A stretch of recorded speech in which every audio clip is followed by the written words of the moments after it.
I'm Georgia, 29 female. I live in a small but comfortable two-bedroom apartment that I worked incredibly hard to afford, a quiet sanctuary for me and my newborn daughter, Lily. By trade, I'm a data analyst, a job that suits my personality perfectly.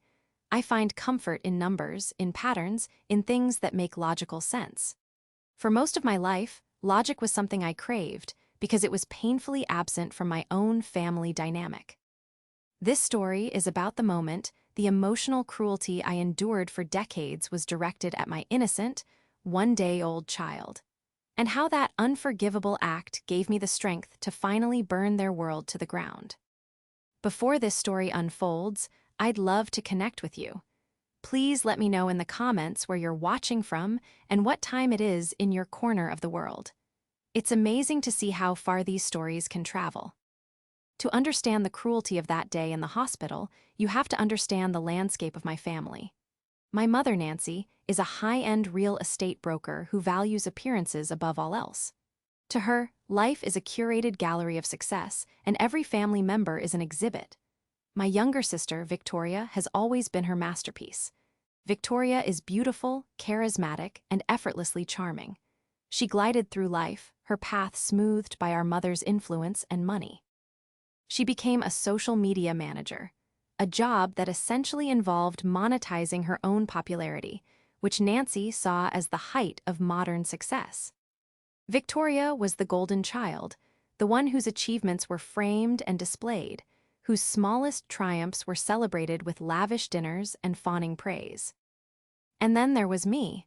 I was the quiet one, the studious one, the one who didn't quite fit the mold.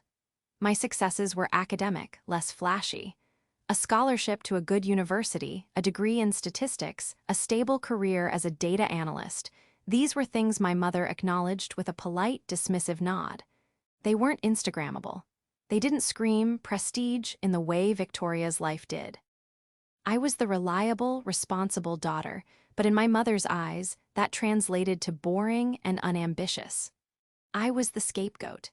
If a family event was awkward, it was my fault for not being social enough. If there was a disagreement, I was the one who was too sensitive. My role was to be the quiet, unassuming background against which Victoria's brilliance could shine even brighter. This dynamic became painfully clear in our relationships. When Victoria started dating a wealthy investor, our mother was ecstatic. She threw engagement parties and gushed to her friends about her daughter's perfect match. When I started dating Frank, an architect with more passion than money, my mother's disapproval was a constant, suffocating presence. Frank was kind, intelligent, and treated me with a respect I had never known. But to Nancy, he was a failure. He hadn't made it yet. His dreams were not collateral for a loan. She would make subtle, cutting remarks at family dinners. "Oh, architecture, is there much money in that these days, dear?"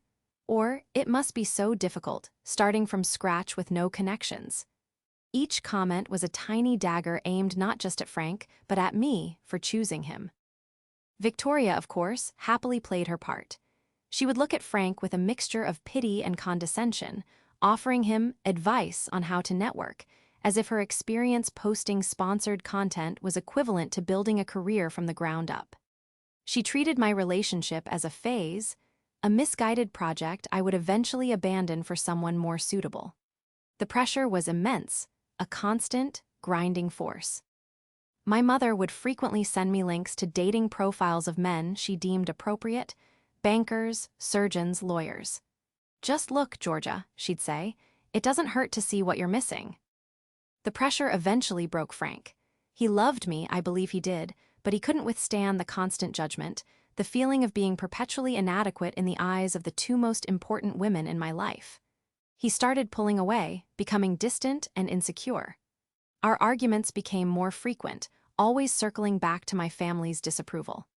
"They'll never accept me, Georgia," he'd say, his voice filled with a weariness that broke my heart. "And a part of you will always be ashamed of me because of it." I denied it, I fought for us, but the seed of doubt my mother had planted had taken root in him. A few months after we found out I was pregnant, he left. He said he couldn't be the father my child deserved while feeling like a constant failure. The day he walked out, my mother's response was not sympathy, but a cold, triumphant, I told you so. My pregnancy was a lonely journey. My mother and Victoria treated it not as a joyous occasion, but as the unfortunate, tangible consequence of my poor judgment.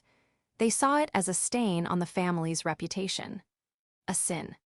Glee mother, Nancy would sigh dramatically to her friends on the phone, ensuring I was within earshot. Of course, we'll support her, but it's just so unfortunate. Their support was a series of backhanded comments and unsolicited advice, all designed to remind me of my failure. They questioned my ability to provide for my child, my choice to keep my modest apartment instead of moving back home under their control, and my refusal to chase after Frank and make it work. Victoria was worse. She'd talk about her future children with her wealthy fiancé, painting a picture of a perfect life that was a deliberate and cruel contrast to my own. "We'll have a live-in nanny, of course," she'd say. "I just can't imagine having to do it all on your own. It sounds exhausting." The only person who stood by me without reservation was my friend. Ben and I had been friends since college, and he was now a successful lawyer. He saw my family for what they were. He was my rock, listening to my tearful phone calls, helping me assemble baby furniture, and reminding me that I was strong and capable. He was furious at Frank for leaving, but even more furious at my family for creating the toxic environment that pushed him away. "They're emotional vampires, Georgia," he told me one evening as we painted the nursery. "They feed on making you feel small so they can feel big. Don't let them." As my due date approached, a strange thing happened. My mother and sister suddenly became intensely interested in the baby. They insisted on throwing me a baby shower, a lavish affair that felt more for their friends than for me. They bought expensive gifts and posted photos on social media, captioning them with saccharine messages about family and love. It was all a performance, a way to control the narrative. They weren't supporting Georgia, the failed daughter. They were doting on their future grandchild, a new, unspoiled accessory for their perfect family portrait. I was wary, but I allowed myself a glimmer of hope. Maybe the reality of a new baby, a tiny, innocent life, would soften them. Maybe this was their clumsy attempt to finally show me some genuine love and support. I wanted to believe it for my daughter's sake. I wanted her to have a family, even a flawed one. That hope, I would soon learn, was the most foolish mistake of all. The birth of my daughter, Lily, was both the most beautiful and the most terrifying moment of my life. The labor was long and difficult, but the second I held her in my arms, a tiny, perfect bundle of warmth and life, the world shifted on its axis. Every worry, every fear, every cutting remark from my family, it all faded into the background. There was only her. Her little fingers curled around mine, her soft breaths against my chest. In that moment, I knew I would do anything to protect her. I felt a surge of strength I never knew I possessed. I was a mother, her mother, and nothing else mattered. I sent a picture to my family group chat from the hospital bed, my face tired but radiant, Lily nestled in my arms. The text simply read, "She's here, Lily Grace, 7 pounds 2 Oz." The replies were swift. Victoria sent a string of heart emojis. My mother wrote, "Congratulations, darling. We can't wait to meet our granddaughter. We'll be there this afternoon." The word granddaughter still felt foreign, a role I couldn't imagine my mother embracing with genuine warmth. But for Lily's sake, I pushed the skepticism aside. A few hours later, Nancy and Victoria swept into the quiet hospital room like a whirlwind of expensive perfume and performative excitement. They cooed over Lily, taking dozens of photos for their social media feeds. "Oh, she's just precious," Victoria chirped, carefully positioning Lily for the perfect shot. "Look at that little nose, Mom. She has your nose." My mother smiled, a tight, practiced smile that didn't quite reach her eyes. They presented me with a large, beautifully wrapped gift bag from a high-end baby boutique. "Just a little something for our newest family member," Nancy said, her voice dripping with artificial sweetness. I was exhausted, but I managed a grateful smile. "Thank you, that's so thoughtful." I placed the bag on the bedside table, intending to open it later. My focus was on Lily, on the rhythm of her breathing, on the incredible reality that she was mine, but my mother insisted. "Oh, open it now, dear. We want to see her in it." Victoria chimed in, "Yes, it's the most adorable little outfit, perfect for her first picture." Reluctantly, I sat up and reached for the bag. Inside, nestled in layers of tissue paper, was a soft, white cotton beanie and a matching long-sleeved shirt. They looked incredibly soft and expensive. I pulled out the beanie first. It was simple and sweet. Then I unfolded the shirt. My blood ran cold. There, embroidered across the chest in a cheerful, looping, baby blue script, were 2 words: the mistake. I stared at it, my mind refusing to pee. Process what I was seeing. The room fell silent. The cheerful script seemed to mock me, a cartoonish font for a message of pure venom. I looked up from the shirt to my mother and sister. Their faces were studies in feigned innocence. Victoria had her phone out, as if ready to capture a heartwarming moment. Nancy wore a look of pleasant expectation. They knew, of course they knew, this wasn't a mistake. This was a message. "What is this?" I whispered, my voice trembling. I held up the shirt, the embroidered words facing them like an accusation. My mother's face hardened. The mask of the doting grandmother fell away, replaced by the familiar coldness. "Oh, dear," she said, her voice laced with false sympathy. "Is there something wrong with it?" "Wrong with it," my voice cracked. "It says the mistake. You brought this to my 1-day-old daughter." Victoria finally lowered her phone, a smirk playing on her lips. "Georgia, you're being so dramatic. It's just a joke, a bit of dark humor." A joke? I felt a surge of hot, protective rage, a primal fury I had never experienced before. It was for Lily. "You think this is funny? Calling my baby a mistake." That's when my mother delivered the line that would echo in my mind for weeks, the words that severed the final, frayed thread of any love I had for her. She looked from me to the tiny, sleeping infant in the bassinet beside my bed, her expression one of utter disdain. "Well, let's be honest, Georgia," she said, her voice as sharp and cold as ice. "She is the product of one. The child of a failure is also a failure. It's best she learns her place in this family from the start." The cruelty of her words sucked the air out of the room. It was so direct, so unapologetic. This wasn't just a dig at me, it was a branding, a curse they were trying to place upon my daughter before she had even lived a full day. They didn't see a beautiful, innocent baby. They saw a symbol of my defiance, of my failure to live up to their standards. They saw a mistake, and they wanted to make sure I, and the world, knew it. I don't remember everything that happened next. I remember a red haze of anger. I remember my voice, louder and stronger than I had ever heard it, ordering them to get out. I remember Victoria trying to argue, saying I was overreacting and hormonal. I remember snatching the shirt and beanie from the bed, balling them up in my fist, and throwing them at the door after them. "Get out!" I screamed, tears of rage and heartbreak streaming down my face. "Get out, and don't you ever come near my daughter again." The nurses rushed in, alerted by the shouting. They saw me, hysterical, clutching my baby to my chest, and my mother and sister standing in the doorway, looking indignant and wronged. Nancy had the audacity to say to the nurse, "Postpartum hormones, you know, she gets so emotional." Then they were gone. The silence they left behind was deafening. I sat on the hospital bed, sobbing, rocking my sleeping baby. I looked down at her perfect, peaceful face, and my heart shattered into a million pieces. They had tried to poison this perfect moment. They had tried to taint my daughter's entry into the world with their own bitterness and hate. In that moment, holding Lily, I made a promise to her, and to myself. I would not let them define her. I would not let their poison touch her. And I would make them pay. Not with shouting or tears, but with a cold, calculated precision they would never see coming. They thought I was a failure. They were about to find out just how badly they had underestimated me. The data analyst in me, the part that saw patterns and connected dots, was awake, and she was hungry for justice. The first few days at home with Lily were a blur of sleepless nights and overwhelming love.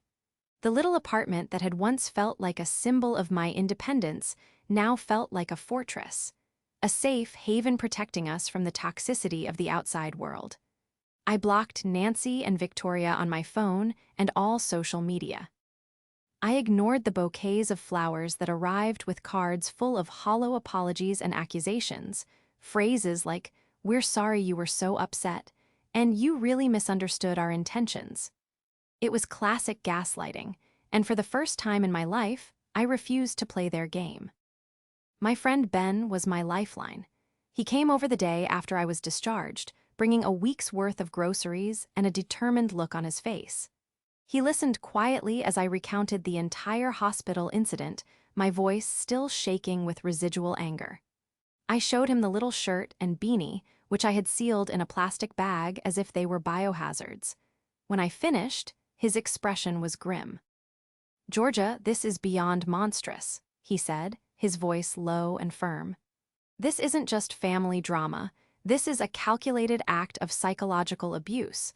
Against you and a newborn, we need to make sure they can never do anything like this again."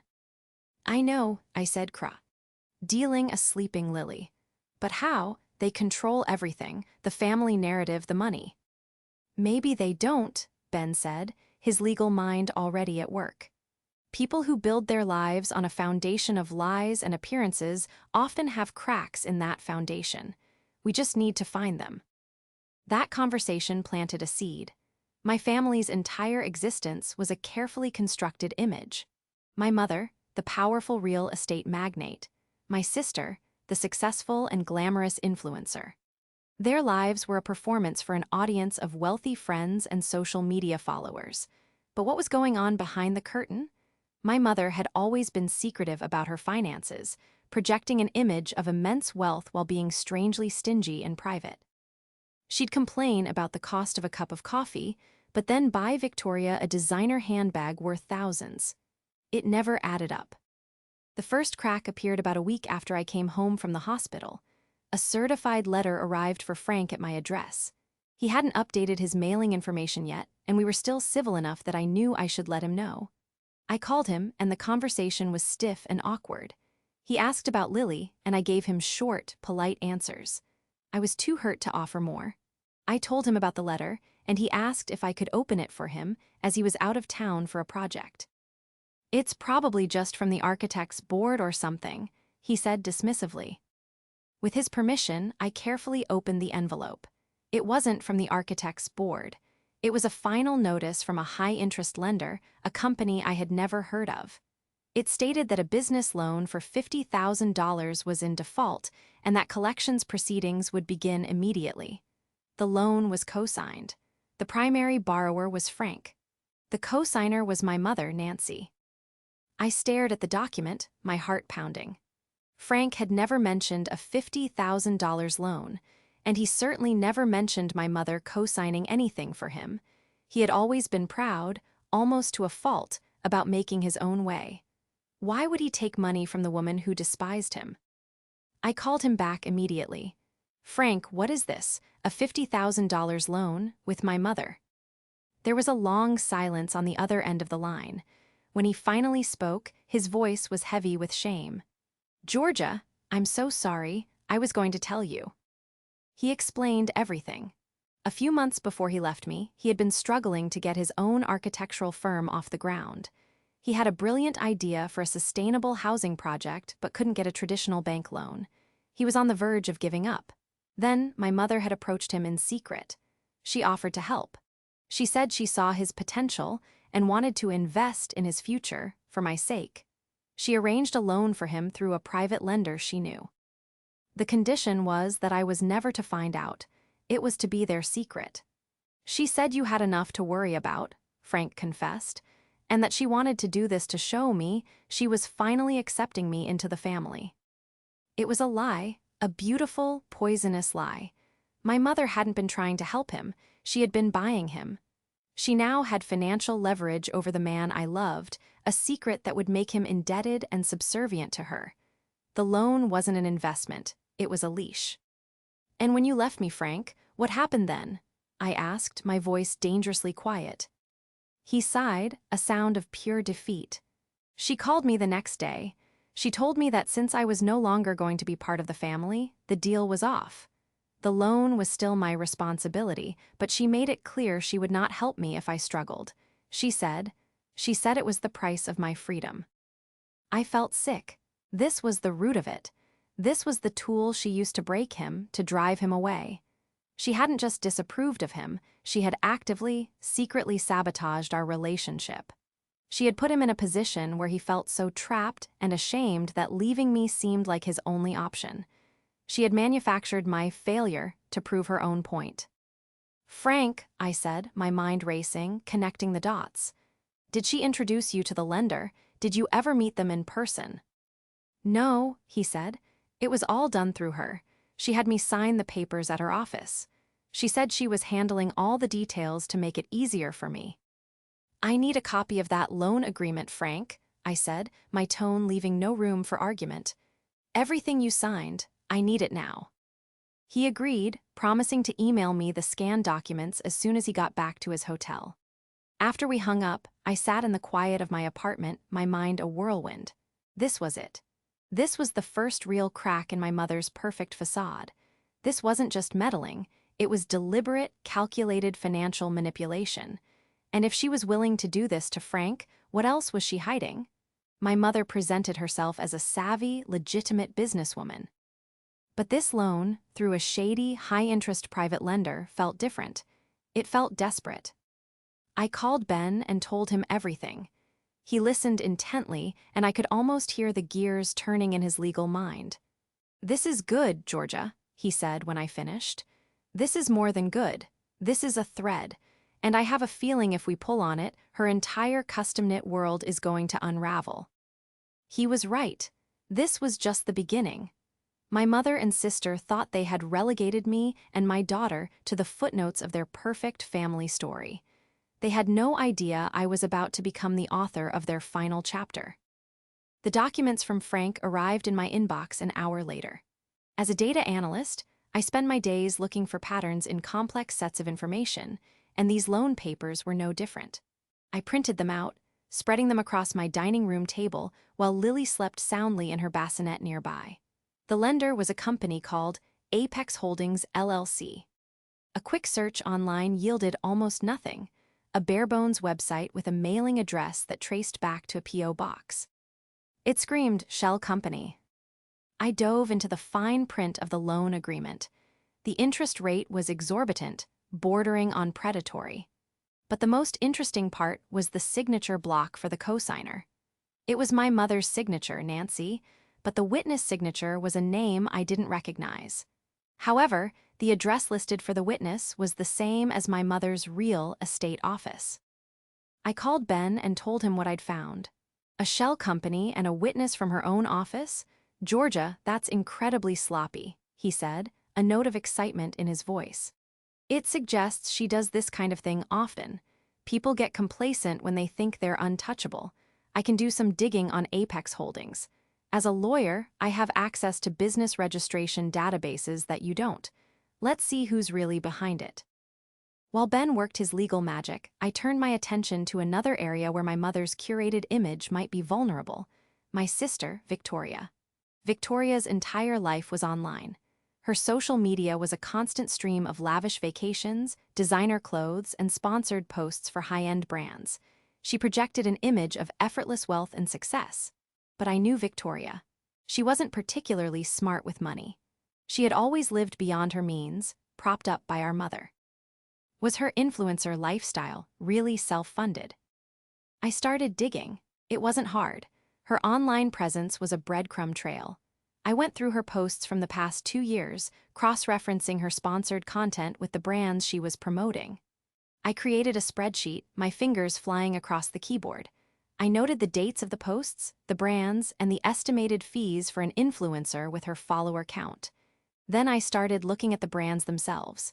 Many were legitimate, well-known companies. But a few were more obscure. Boutique skincare lines, exclusive travel agencies, pop-up fashion labels. That's when I noticed a pattern, several F. These smaller, exclusive brands that Victoria had worked with had something in common. They were all registered as LLCs with formation dates within the last 3 years. On their own, that meant nothing.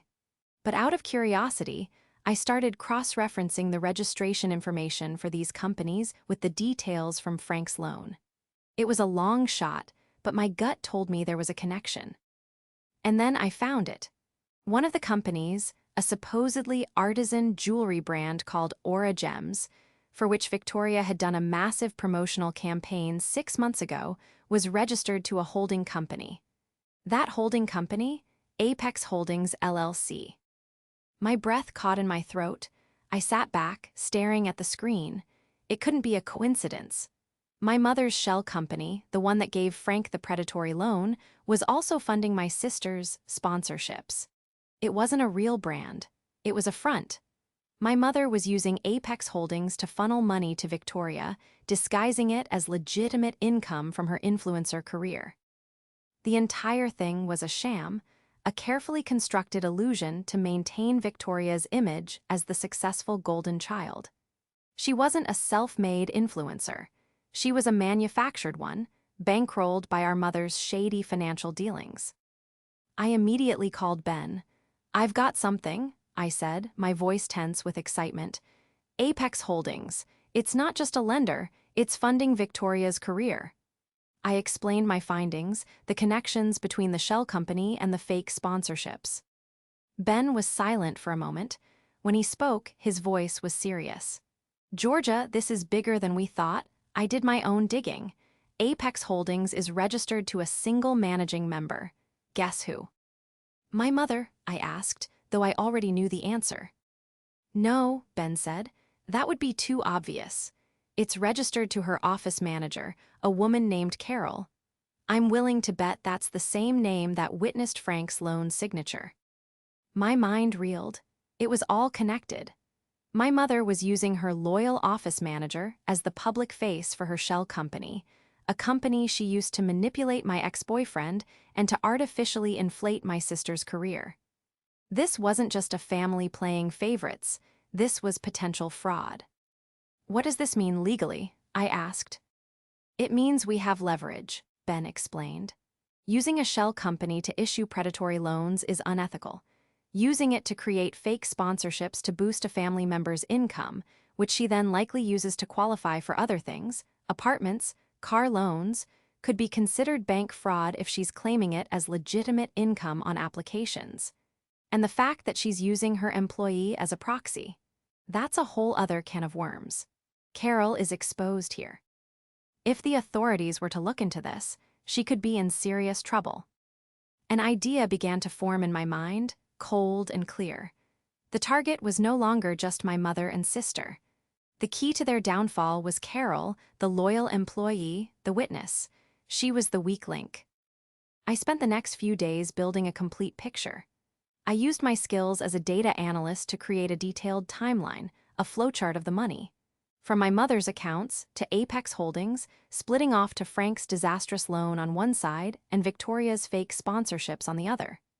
I compiled every social media post, every business registration document, every piece of evidence. The spreadsheet grew into a dossier, a comprehensive map of their deceit. I discovered more. I found property records showing that my mother had been buying up distressed properties through another shell company, then using her own real estate firm to flip them for a massive profit, likely without disclosing her ownership. A major ethical and potentially legal violation in the real estate world. The money was flowing in a complex, hidden web, all designed to maintain one thing: the flawless image of the successful family. The final piece of the puzzle fell into place when I hacked into Victoria's public Wi-Fi network, a skill I picked up from a cybersecurity course I took for fun. It was shockingly easy. I found her draft tax returns saved on her cloud drive. As I suspected, she was declaring all the money from the fake sponsorships as legitimate business income. This was it. This was the proof of fraud Ben had talked about. With the completed dossier in hand, I knew it was time to move from investigation to action. I wasn't going to go to the police, not yet. That would be too quick, too merciful. I was going to do what they did to me. I was going to dismantle their lives from the inside out, using their own secrets as the demolition charges. The plan was simple, and it was ruthless. And it would all start with a visit to a woman named Carol. The plan required precision, not passion. The rage that had fueled me in the hospital had now cooled into a diamond-hard resolve.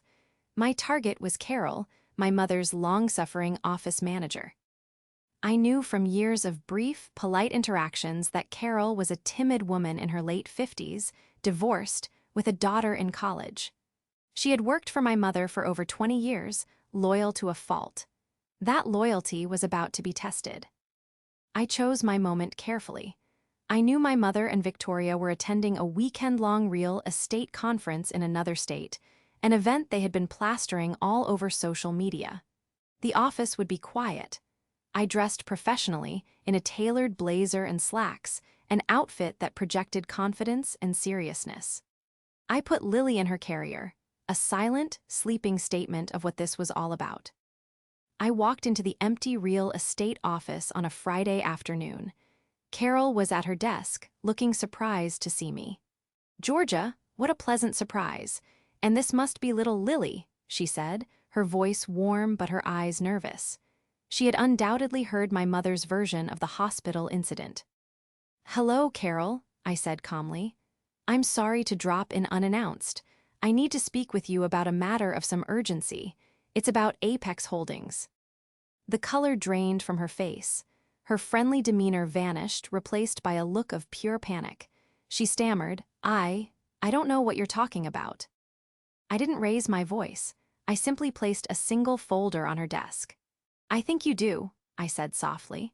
I opened it to the first page, a copy of the Apex Holdings LLC registration, with her name and signature clearly visible as the sole managing member. I then turned the page to a copy of Frank's loan agreement, pointing to her signature as the witness. The final page was a printout of Victoria's tax forms, with the income from the fake sponsorships circled in red. "My friend Ben is a lawyer," I said, my voice even and steady. "He tells me that being the registered agent for a company involved in issuing predatory loans and facilitating what appears to be tax fraud carries some very serious legal consequences. Prison time, he mentioned."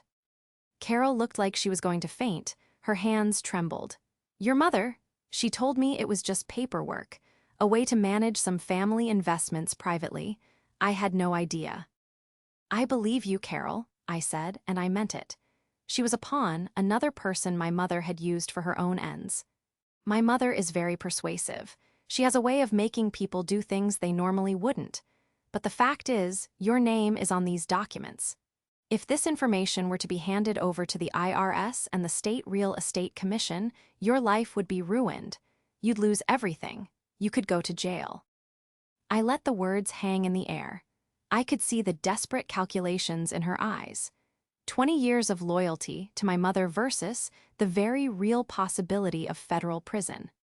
"What do you want?" she whispered, her voice barely audible. "I want your help," I said. "My mother and sister have built their lives on lies, and they used those lies to hurt me and my child. I'm going to expose them, and you are going to provide me with the final pieces of evidence I need." I laid out my plan. I needed access to my mother's office computer and her secure files. Specifically, I was looking for the internal accounting records for her real estate brokerage and the full transaction history for all the shell companies. Carol was the only one with the passwords. She hesitated, torn between fear of my mother and fear of the law. I leaned in, my voice softening. "Carol, I know you have a daughter in college. Think about her. My mother will throw you under the bus to save herself without a second thought. She will claim you acted alone, that you embezzled from her, that you are the criminal. I am offering you a way out. Cooperate with me, and I will make sure your name is cleared. I will have Ben draft an immunity agreement. You will be positioned as a whistleblower, a witness who came forward to expose corruption. But if you refuse, I walk out of this office and those documents go straight to the authorities. The choice is yours." Tears welled up in her eyes. She looked at the picture of her smiling daughter on her desk and then back at me. With a shaky hand, she nodded. "Okay," she whispered. "I'll help you." For the next hour, Carol worked with a quiet efficiency. She logged me into my mother's system, her fingers flying across the keyboard. And there it was, everything. A shadow set of books for the real estate agency, detailing how she skimmed commissions and hid income. A complete record of the shell companies, showing a tangled web of money laundering designed to fund her and Victoria's lavish lifestyle. She had been cheating her business partners, lying to the IRS, and violating real estate laws for years. It was a financial house of cards, and Carol had just handed me the evidence to blow it all down.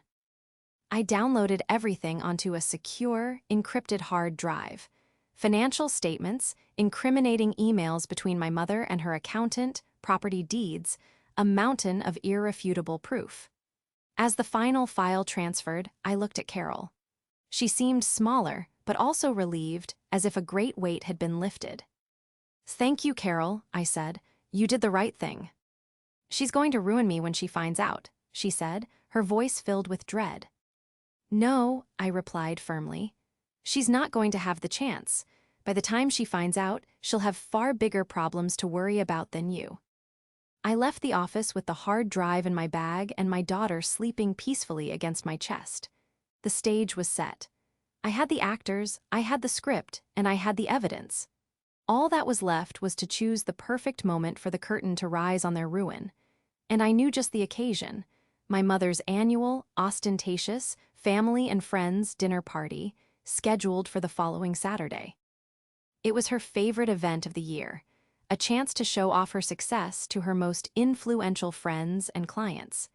This year, the performance would have a surprise ending, one that no one, least of all my mother and sister, would ever forget.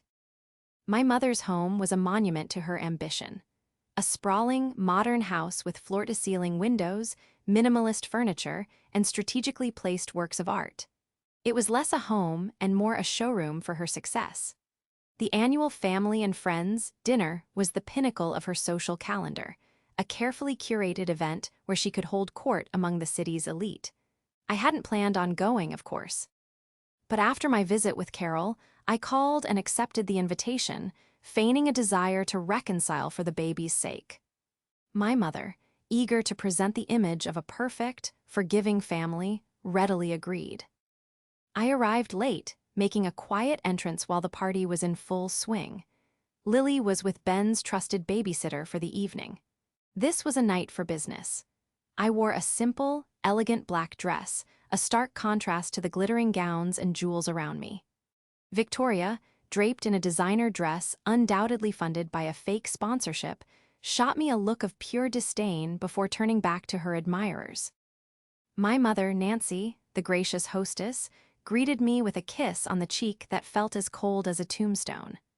"Georgia, darling, I'm so glad you decided to be reasonable," she whispered, for all the world the picture of a loving matriarch. The guests were a who's who of my mother's world: rival real estate brokers, wealthy clients, bank executives, and city council members. I moved through the crowd, an invisible ghost from their past, making polite, meaningless conversation. My heart was pounding, but on the outside I was a mask of calm. Dinner was served at a long, beautifully set table. My mother stood at its head to make a toast. "To family," she began, raising her glass of champagne, "and to friends who become family, to success, and to the joy of sharing it with those we love." The guests murmured their approval and sipped their champagne. The hypocrisy was so thick I could almost taste it. I waited until dessert was being served. That was the moment I had planned. With a steady hand, I stood up. A hush fell over the table as all eyes turned to me. My mother's smile tightened. "Georgia, dear, do you have something to say?" "I do, actually," I said, my voice clear and carrying through the room. "Mom, you toasted to family and success, and I've been thinking a lot about that lately, about what success really means, and about the secrets we keep to maintain its illusion." A nervous titter went through the crowd. This was not the light-hearted dinner conversation they were expecting. Victoria glared at me, a silent command to sit down and shut up. I ignored her. I pulled a small tablet from my clutch. As some of you know, my job is to analyze data, to find patterns, and recently I took a look at the family business. I turned the tablet on. It was connected to the smart television mounted on the wall behind my mother. With a tap of my finger, the screen lit up. The first image was the logo for Apex Holdings, LLC. "This is Apex Holdings," I announced. "A company that some of you might be interested in. Especially you, Mr. Henderson, I said, nodding to a bank executive sitting halfway down the table.